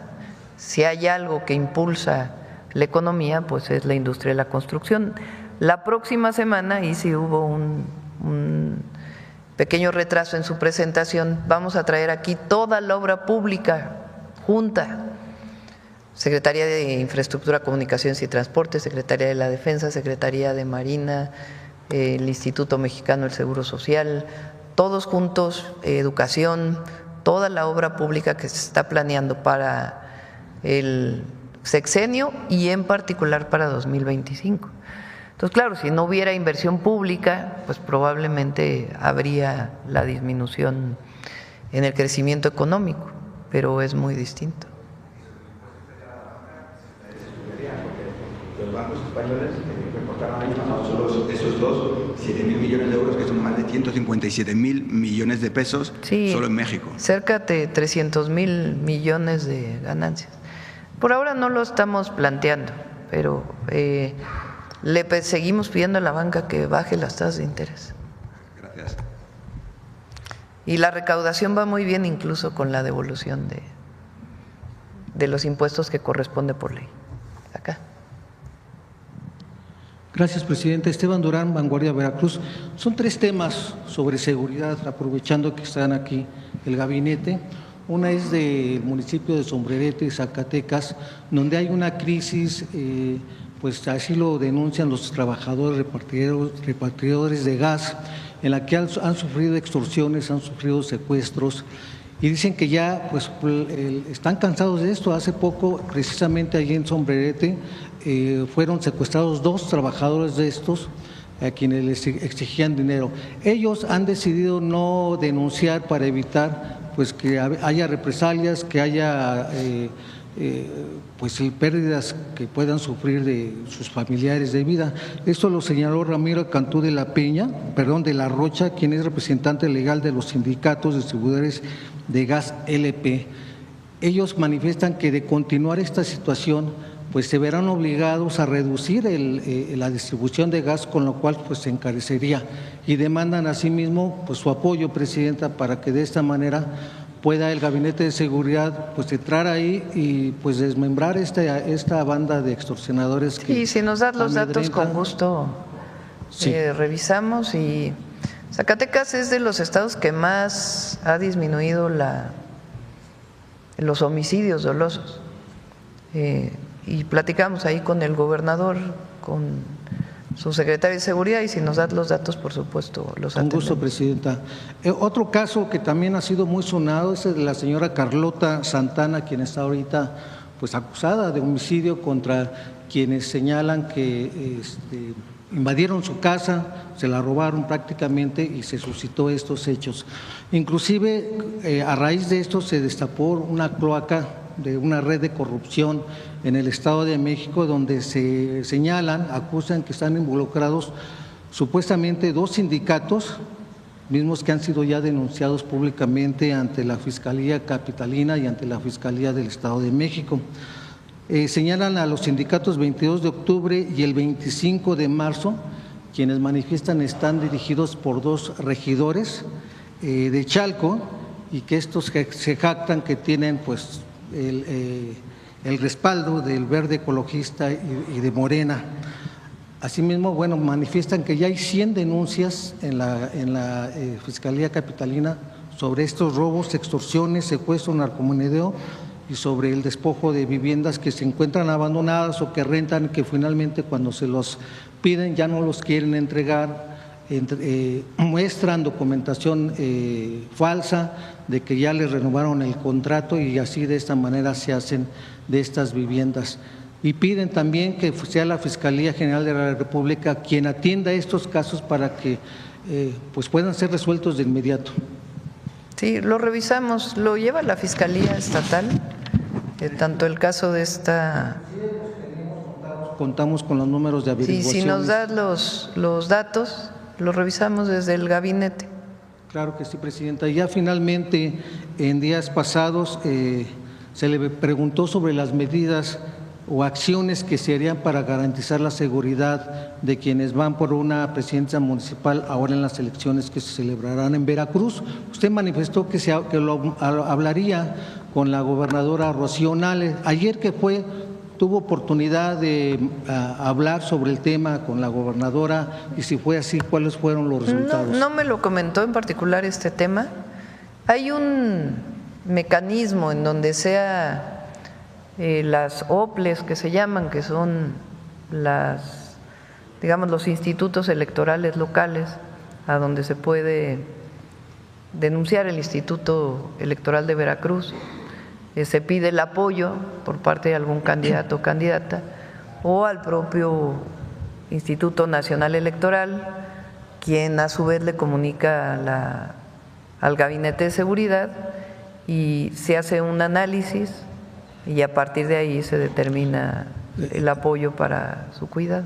De hecho, hace 15 días aquí se le preguntó a usted, Presidenta, y bueno, usted misma señaló que lo trataría con la gobernadora. Pero no me lo planteó en particular ella. Bien. O sea, no fue tema de conversación, porque ella pues lo está atendiendo desde la propia gobernatura. Y si hubiera un caso del Gabinete de Seguridad Nacional, pues se debe atender. Entonces, a cualquier candidato o candidata que esté en esta condición, es importante que lo plantee en el Instituto Electoral de su estado, y si es necesario el apoyo federal, pues ellos nos informarían a través de la propia gobernadora. Y sobre el tema de seguridad en general y de salud, trataron algo de esto, Presidenta? Sí, está trabajando bien, Rocío. Es una mujer muy trabajadora, de mucha convicción y que quiere mucho el estado de Veracruz. Entonces, está trabajando muy bien y el apoyo que necesite siempre se lo vamos a dar. Gracias, Presidenta. Bueno, a ver, el último por acá y ya cerramos con el… Buenos días, Presidenta. Enrique Gil Vargas, de Viva la Noticia, en Sinaloa. Hay una situación que se presenta en el litoral del Pacífico, principalmente en la captura de los productos, el camarón, que es el más rentable, y que tiene al menos unos 10 años con serios problemas por la depredación, por el cambio climático y por otras situaciones que están alrededor de la sequía. La falta de agua evita que se desarrollen las larvas de camarón, al menos así lo dicen los productores, inclusive algunas autoridades. Entendiendo que el programa que se tiene del Bienpesca cubre en mucho el tema de la captura de camarón, de los pescadores, de este nivel de ingresos o de nivel social, esto a medida que crece genera grandes problemas en los campos pesqueros, sobre todo para los pescadores de bahía. Preguntarle, Presidenta, si existe alguna situación que en el diagnóstico que pudieran tener llevara a generar más programas o otro tipo de acciones en el litoral del Pacífico mexicano en el tema de los pescadores.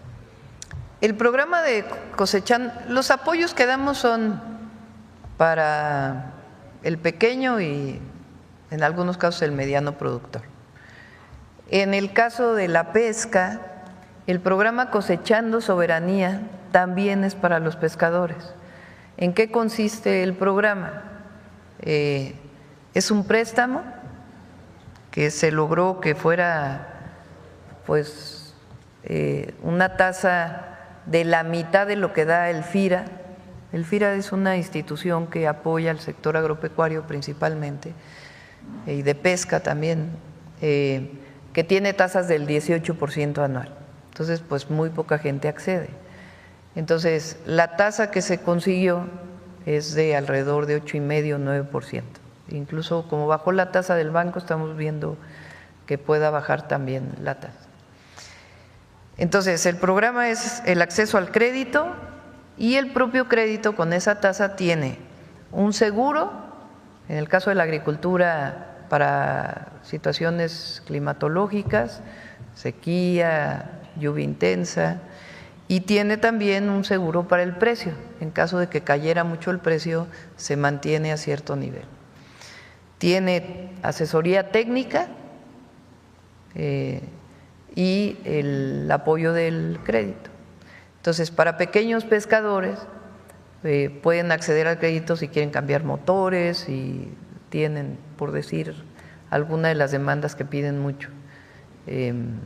O para la propia granja del camarón, pues también puede servir este apoyo. ¿Esto lo hacen las delegaciones de bienestar? Eso lo hace, no, lo hace la SADER, Zagarpa, la SADER, Secretaría de Agricultura y Desarrollo Rural, que además pues Julio Verdeguer conoce muy bien porque es de Sinaloa. Sí, es paisano. Entonces, oiga, Presidenta, en estos números que dan casi cada semana, hay dos dudas que me surgen. Uno, ¿qué tanto está contribuyendo a la reactivación de estados como Guanajuato, como propio Tamaulipas, como el propio Sinaloa y otros estados que tienen problemas de violencia, el desactivar figuras o personas que han generado violencia para que se incentive la confianza en la inversión?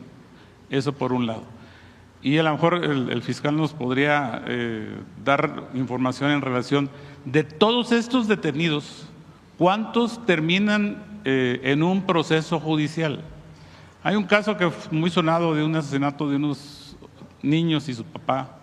El secretario Harpus en su cuenta de ex lo pone como que pues uno de ellos era parte de este grupo. El boletín que emitió el equipo de Seguridad Nacional lo establece.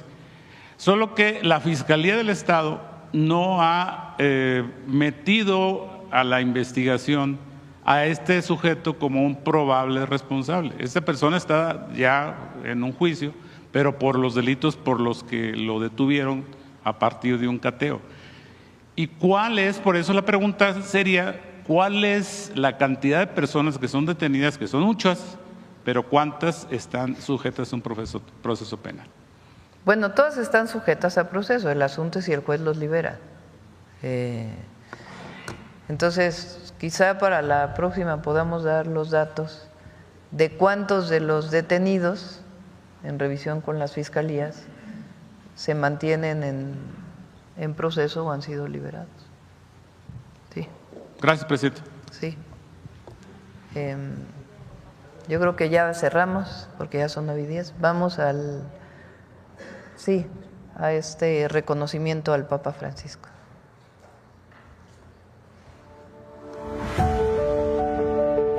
La voz del Papa humanista, del pontífice que optó por los pobres, Francisco I, trascendió este 21 de abril, tras haber legado el pasado domingo 20 a la ciudad y al mundo en su último y contundente mensaje a favor de la solidaridad, de la paz y a que nunca se debilite el principio de humanidad como eje rector de nuestro actuar cotidiano. En este postrero mensaje hizo un llamamiento a cuantos tienen responsabilidades políticas a no ceder a la lógica del miedo que aísla, sino a usar los recursos disponibles para ayudar a los necesitados, combatir el hambre y promover iniciativas que impulsen el desarrollo. Estas, dijo, son las armas de la paz, las que construyen el futuro en lugar de sembrar muerte. Hijo de migrantes piamonteses, el primer papa latinoamericano nació en Buenos Aires el 17 de diciembre de 1936. Su padre, Mario, fue contador, empleado de ferrocarril, mientras que su madre, Regina Sibori, se ocupó de la casa y de la educación de sus 5 hijos. Siempre levantó la voz para denunciar lo que debía denunciar. Criticó al neoliberalismo afirmando que se reproduce a sí mismo sin más, acudiendo al mágico derrame o goteo, sin nombrarlo, como único camino para resolver los problemas sociales. No se advierte que el supuesto derrame no resuelve la inequidad que es fuente de nuevas formas de violencia que amenazan el tejido social. Defendió el medio ambiente, denunciando en su encíclica Laudato Si que nuestra casa común está siendo saqueada, arrasada y dañada con impunidad. La cobardía en defenderla es un grave pecado. En 2015, en Bolivia, pidió humildemente perdón, no solo por las ofensas de la propia Iglesia, sino por los crímenes contra los pueblos originarios durante la llamada Conquista de América. Un año después, durante su visita de Estado y pastoral a nuestro país, ante la clase política reunida en el Palacio Nacional, abogó por la construcción de una política auténticamente humana y apeló a la responsabilidad de los dirigentes, quienes deben de modo especial trabajar para ofrecer a todos los ciudadanos la oportunidad de ser dignos actores de su propio destino. Asimismo, señaló con claridad y firmeza que cuando se privilegia el beneficio de unos cuantos, el tejido social se descompone y se abre paso a la corrupción y la violencia. En San Cristóbal de las Casas, reconoció ante la comunidad indígena que la expresión que nace de la sabiduría acunada en estas tierras desde tiempos lejanos y que reza en el Popol Vuh coincide con el espíritu de la oración. Además, denunció que estos pueblos indígenas han sido incomprendidos y excluidos de la sociedad, pues algunos han considerado inferiores sus valores, su cultura y sus tradiciones, mientras otros los han despojado de sus tierras o las han contaminado, por lo que recomendó que nos haría bien a todos aprender a decir perdón.